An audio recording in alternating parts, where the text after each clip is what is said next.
fixed firm pose. So we're gonna come up, cobra up, come forward, bring our knees under us, and we're gonna sit on our heels. Get in a comfortable position there. We're gonna be straight up.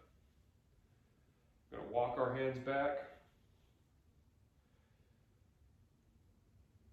onto the elbows. If you need to stop here, that's fine. You're contracting the core, keeping everything tight. Now, if you can, let yourself all the way down. Reach overhead with your arms. I want you breathing into your belly. And you're trying to pick that rib cage up.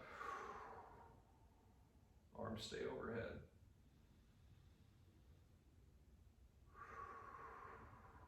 In through the nose and out the mouth. Give me a nice stretch to the quads. Back is arched.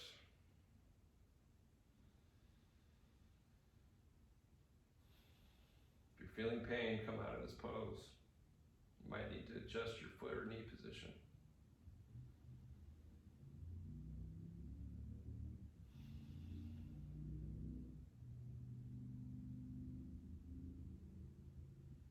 Okay, bring your hands down, elbows,